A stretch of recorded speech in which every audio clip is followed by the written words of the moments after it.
Salom do'stlar, ILG'da yana bir muvaffaqiyat hikoyasi.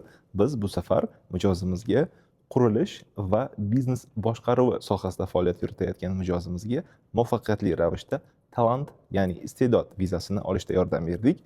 Keling, ushbu video davomida ular aynan qanday talant sohibi ekanliklari haqida bilib olamiz. Shernazar aka, assalomu alaykum. Assalomu alaykum. Sizni Isakulov Law Group ofisida yana bir bor ko'rib turganimizdan xursandmiz. Rahmat. Bundan 6 oy muqaddam birinchi marta konsultatsiyaga kelganingizda siz bilan aynan qaysi talant vizalariga topshirish haqida gaplashgan edik. Shunaqa. Mana vaqtni tez o'tishini qarang.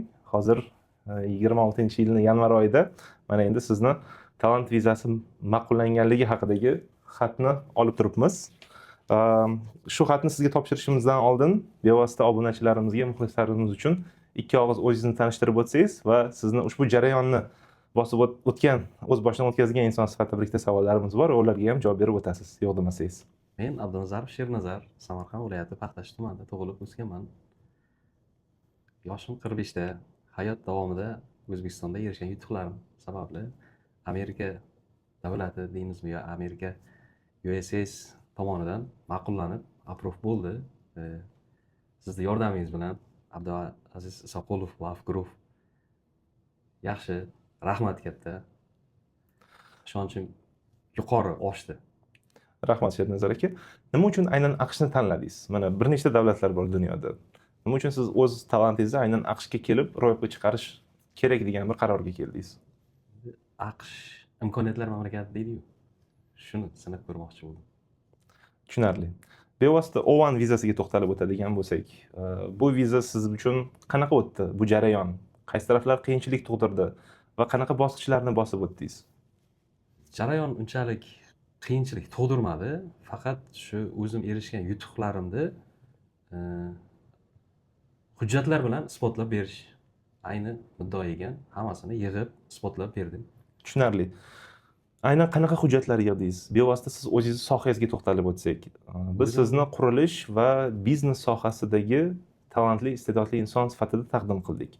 Aynan qurilish va biznes boshqaruvi sohasidagi talantingizni siz aynan qanaqa hujjatlar bilan isbotlashga harakat qildingiz? Endi avvalambor oliy ma'lumotli ekanligim, O'zbekiston Respublikasida erishgan korxonani boshqaruvi, davlat boshqaruvlarida ishlagan yutuqlarimni hamda chiqargan maqolalarim, mass mediada bo'lganlar, O'zbekiston Respublikasida turli tashkilotlarga a'zo ekanligim va shu a'zo ekanligim tufayli qanaqadir yutuqlarga, qanaqadir nima deydi, a'zolik nimasini tasdiqlaganligim asqotdi. Tushunarli.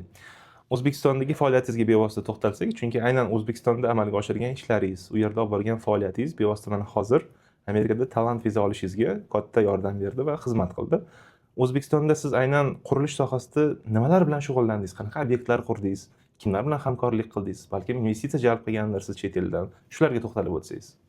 Endi O'zbekiston Respublikasida 2011-yildan boshlab korxona yuritilishi bo'yicha shug'ullanganman. Ungacha davlat organlarida faoliyatimni yuritganman va unda ham biroz yutuqlarga erishganman. Shu tariqa O'zbekiston Respublikasida amalga oshirilgan qurilish jarayonini borishi, qurilish jarayonidagi amalga oshirilgan erishilgan yutuqlar to'g'risida har bittasi batafsil to'xtalib, ma'lumotlarni yig'ib taqdim qildik. Tushunarli. Fikrlaringiz uchun katta rahmat. Sizni vaqtingizni ko'p olmaymiz. Oxirgi savolimiz, O1 vizasiga topshirmoqchi bo'lgan va topshirishdan oldin biroz ikkilanayotgan insonlar bo'lsa, ularga siz nima maslahat berasiz? Maslahatim, qo'rqmanglar. Haqiqatan qonuniy Amerika davlatiga kelish yo'li bor.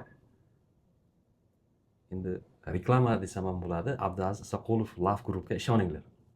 Rahmat. Ishonch va taklifingiz uchun.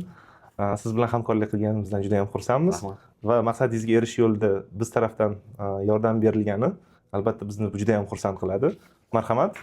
O'zingizni yana bir bor tabriklaymiz. Rahmat. O1 vizasi tasdiqlanganligi to'g'risidagi USSdan olingan xatimiz. Rahmat. Rahmat.